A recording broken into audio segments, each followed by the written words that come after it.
আসসালামু আলাইকুম। অলি স্যারের অনলাইন কোচিং এ সবাইকে স্বাগত। আজ আমরা কস্ট শীটের লেকচার শীটের প্রবলেম 3 করব। কস্ট শীটের আগের ক্লাসগুলোতে আমরা মোটামুটি আহ, এই অধ্যায়ের বেসিক জিনিসগুলো শিখে ফেলছি। এখন এই যে যে অঙ্কটা করব এটা হলো আহ আর কি হাই আর কি লেভেলের মোটামুটি কঠিন একটা অঙ্ক। আগের যদি অঙ্ক করা থাকে তাহলে আপনার এই অঙ্কগুলা বুঝবেন। আর যদি আগের ক্লাস ঠিক মতো করা না থাকে তাহলে এই অঙ্কটা বুঝতে কষ্ট হবে, আপনার কঠিন। হুম, এই জন্য আপনারা যখনই ক্লাস করবেন আগের ক্লাসগুলো করে পরে অংশগ্রহণ করবেন, তাহলে ভালো করে বুঝতে পারবেন। যারা লাইভে আছেন তারা একটু শেয়ার মেনশন করে দিবেন, আর যারা জুম ক্লাস করেন তারা একটু আপনাদের গ্রুপটা যে আছে ওই গ্রুপে লিখে দিবেন ক্লাস শুরু হয়ে গেছে। যদি ক্লাস করতে চান তাহলে জুম লিংকে প্রবেশ করেন, কারণ অনেকে ক্লাস করার ইচ্ছা থাকে কিন্তু সমস্যা হয় কি ওনারা জানে না ক্লাস যে হচ্ছে। ঠিক আছে, তাহলে ক্লাস শুরু করে দিই। From the cost records of Sheba Manufacturing, Alex Manufacturing Company, prepare a cost sheet and determine the sales price per unit of goods are sold at a profit 20% on sales. বলতেছে একটা প্রতিষ্ঠানের LX কোম্পানির আপনার cost sheet তৈরি কথা বলতেছে এবং sales price বিক্রয় মূল্য বের করতে বলতেছে যদি আমরা 20% মুনাফা করে থাকি বিক্রয়ের উপর। এই অঙ্কের ক্ষেত্রে একটা সাইড দিয়ে আপনার র মেটেরিয়াল এর সাথে ইউনিট দেওয়া আছে, সবকিছু ইউনিটে দেওয়া আছে, টাকার সাথে ইউনিটও দেওয়া আছে সবগুলো। তারপরে এখানে কিছু কিছু আর অন্যান্য তথ্য দেওয়া আছে। তো ছোট একটা অঙ্ক, ইউনিট সহ দেওয়া আছে। ইউনিট গুলো নিশ্চয়ই কোনো না কোনো কাজে আসবে। আমরা ইউনিটের জন্য আলাদা একটা ঘর করে অঙ্কটা করব। যখন করব ইউনিটেরটা সহ সহ করবো। কেন করতেছি ইউনিটেরটা? কারণ শেষে যে উজ্জ্ব রাশি আছে, একটা টাকা দেওয়া নাই, সেটা ইউনিটের হেল্প নিয়ে আমাকে বের করতে হবে। প্রবলেম 3।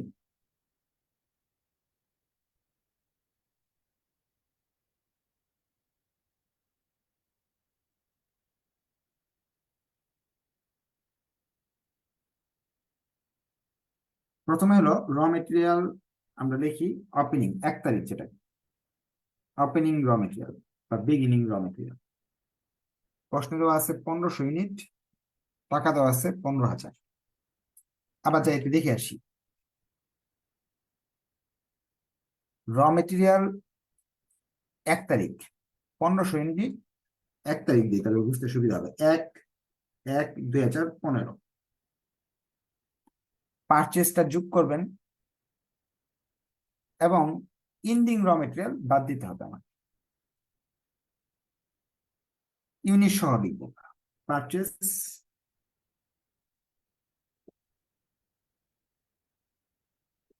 1,80,000 টাকা।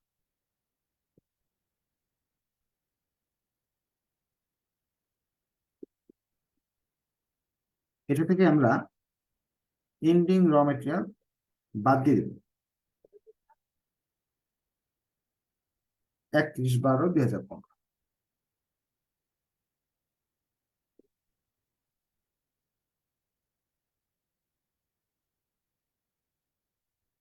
এখন যেটা বের হবে এটার নাম হলো 1,71,000 টাকা র মেটেরিয়াল ইউজড। ওয়েজেস, ওয়েজেস এর কথা প্রশ্নে নিশ্চয়ই কোন জায়গায় বলা আছে, নিচে বলা আছে কনভার্সন কস্ট 1,04,50 টাকা, 60% consist direct wages. Normal loss 5% and of material consumed which realized at a টাকা 2 per unit। বলতেছে আমরা যে এই যে ইউনিট গুলো আছে এইগুলা 2% আমার 5% নষ্ট হয়ে যায়, ওইগুলো আমরা 2 টাকা করে বিক্রি করি। তারপর হচ্ছে administrative expense 25%, factory expense, selling expense 5% of sales. এখন এই যে কনভার্সন কস্ট জিনিসটা কি, রূপান্তর ব্যয়। রূপান্তর ব্যয় বলতে 60% অফ ওয়েজেস।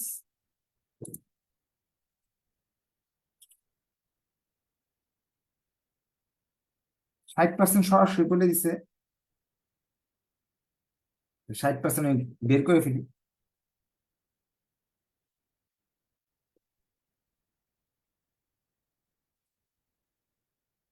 যেটা বেরিয়ে আসলো এটার নাম হলো প্রাইম কস্ট। যেটা বেরিয়ে আসবে এটার নাম হলো প্রাইম কস্ট। এটা আর আমাদের লাগতেছে না, এতটুকুই থাক।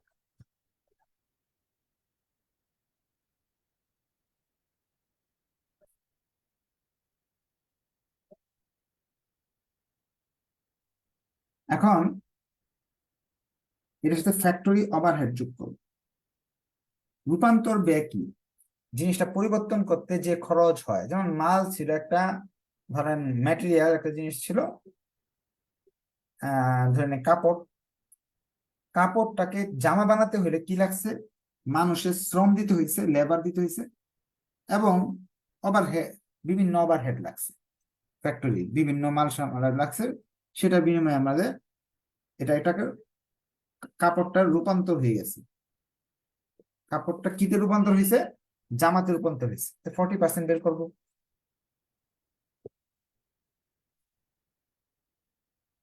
বাকি 40% আর কি, 1 লক্ষ সামথিং এর 60% যদি ওয়েজেস হয়, বাকিটা হলো ফ্যাক্টরি ওভারহেড হবে, 2 লক্ষ এটা আসবে।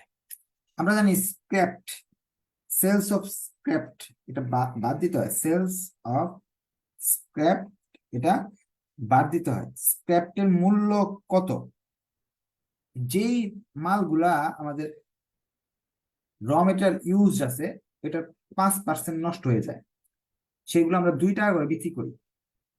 আমাদের 5% নষ্ট হইলে, এটা আমরা একটু এই বক্স না এখানে দেখি, যে এই যে প্রশ্ন বলছে 14,500 যে মাল আছে, এই মালগুলো,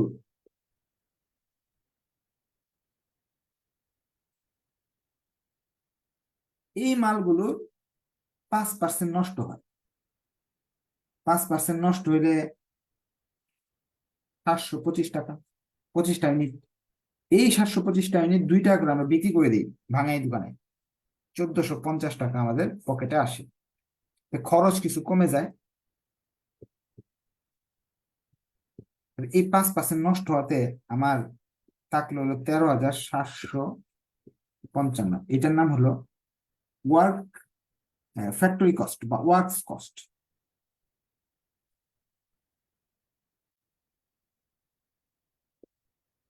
এটার সাথে WIP ওপেনিং যোগ করব। WIP এন্ডিং বাদ, WIP ওপেনিং এবং এন্ডিং প্রশ্নে সুন্দর করে দেওয়া আছে, WIP ওপেনিং এন্ড এন্ডিং দেওয়া আছে, এমনকি ফিনিশ গুডস এন্ডিং এবং ওপেনিং দেওয়া আছে। এন্ডিং এর টাকা দেওয়া নাই, শুধু সংখ্যা দেওয়া আছে। তাহলে আমরা বুঝতেই পারছি যে আগে যারা ক্লাস করছে তারা বুঝে গেছে যে এই যে 500 ইউনিট, এই 500 ইউনিটের দাম আমার বের করতে হবে। দামটা এখানে দেওয়া নাই, যতটুকু দেওয়া আছে এগুলো আমরা উঠাইতেছি। এখানে লিখবো ওয়ার্কিং প্রসেস ওপেনিং হলো এটা, এন্ডিং হলো, টাকা দেওয়া আছে, একসাথে করে ফেলছে। অ্যামাউন্টটা ওই জায়গায় লিখতেছি যেহেতু এদিকে আমাদের জায়গা শর্ট পড়ছে। ইউনিট এদিকে থাকতেছে 14,000, না 14,000 ইউনিট, আর এই টাকা যোগ বিয়োগ করলে 2,80,000 টাকা। এটার নাম হলো cost of manufacturing, cost of manufacturing যোগ করো ফিনিশ গুডস 1 তারিখ, বিয়োগ করো ফিনিশ গুডস 31 তারিখ। 1 তারিখের সংখ্যা সুন্দর করে দেওয়া আছে 1500, 31 তারিখের সংখ্যা দেওয়া আছে 500, কিন্তু 1 তারিখের টাকা তারা দিয়ে দিছে, 31 তারিখের টাকাটা দেয় নাই। এই যে 31 তারিখের টাকা দেয় নাই, এটা এখানে টাকাটা দেওয়া নাই। এটা আমরা ওয়ার্কিং করে বের করতে পারি ইচ্ছা করলে। যদি এই যে 14,000 মালের জন্য খরচ হতে পারে 2,80,000 টাকা, 2,80,000 টাকা 14,000 মালের জন্য খরচ, 500 মালের জন্য কত খরচ হবে? 500 দিয়ে গুণ করলে হইতেছে 10,000 টাকা। এটা আপনি ইচ্ছে ওয়ার্কিং করে নিতে পারেন, বা এটার ভিতরে দেখাইতে পারেন। ফিনিশ গুডস এন্ডিং বের করছি আমরা।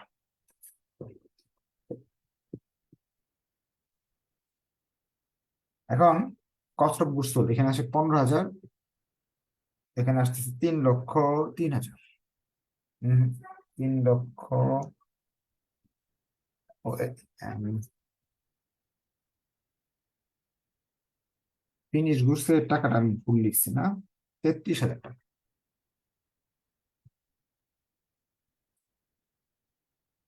তিন লক্ষ 3,000,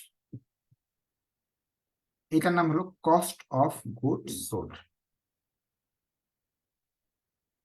এটা আমার ছিল 3 নাম্বার আইটেম, এটা হলো 4 নাম্বার, 5 নাম্বার প্রফিট।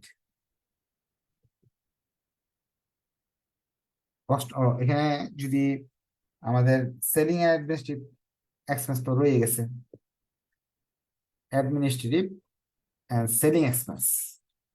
অ্যাডমিনিস্ট্রেটিভ এবং সেলিং এক্সপেন্স তারা বলছে, আমরা প্রশ্নে পাইছিলাম, তারা বলছে administrative and selling expense 25% factory overhead. Factory ওভারহেডের 25% হলো আপনার administrative and selling. Factory overhead কত টাকা? ফ্যাক্টরি ওভারহেড আমার এখানে দেওয়া আছে, ফ্যাক্টরি ওভারহেড 40,180, 40,180-র 25%, এই টাকাটার 25%, এই টাকার 25% আসে 10,045 টাকা। টোটাল কস্ট, টোটাল কস্ট আসতেছে 3,13,045 টাকা।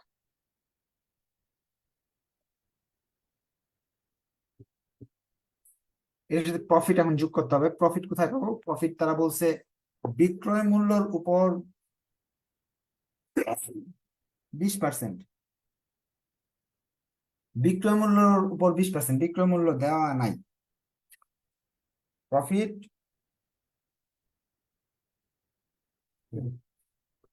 আমরা একটু প্রশ্ন শেষ অংশ পড়ে আসি একবার, লিখছি কিনা। অ্যাডমিনিস্ট্রেটিভ এক্সপেন্স 25%, ফ্যাক্টরি এক্সপেন্স ও selling expense 5% of sales, selling expense 5% of sales, selling expense আছে 5%, সেলসের 5%। এখন সেলসই তো আমার কাছে নাই, সেলস সেলস বের করার জন্য প্রফিট দরকার। উপরে লেখা আছে 20%, প্রফিট হলো 20% অফ অন সেলস। এরকম একটা অঙ্ক আমরা করছিলাম, 8 নাম্বার অঙ্কটা। সেলিং এক্সপেন্স, এটা টোটাল কস্ট আসবে না, সেলিং এক্সপেন্স বাদ আছে। সেলিং এক্সপেন্স বের করার জন্য এই যে কস্ট, আগের ক্লাসে শিখিয়েছি, এটা গুণ 5% বলছে, 5 লিখবো, 100, প্রফিটের মান 20, এটা বাদ দিব, এটা বাদ দিব, বাদ দেওয়ার পর যেটা আসবে এটা লিখতে হবে। এটা এই সূত্রটা শেখানো হয়েছে প্রবলেম নাম্বার 8 যেদিন করাইছি ওই দিন শিখিয়ে দিচ্ছি। টোটাল কস্ট,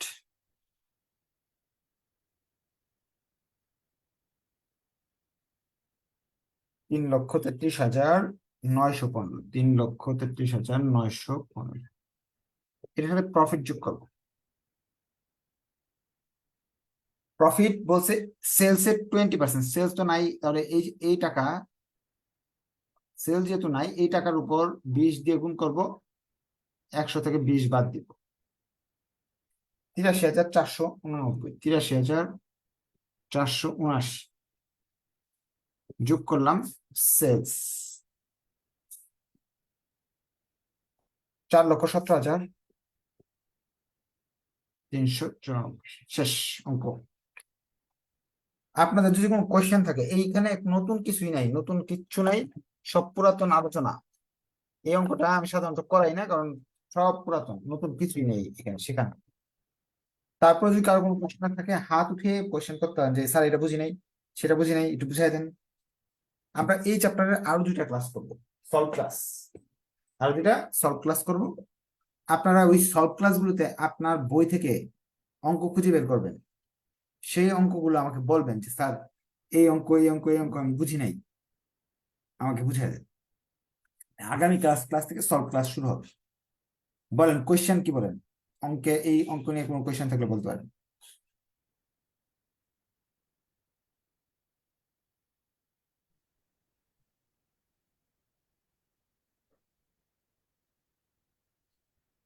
আসসালামু কোয়েশ্চেন আলাইকুম। করেন,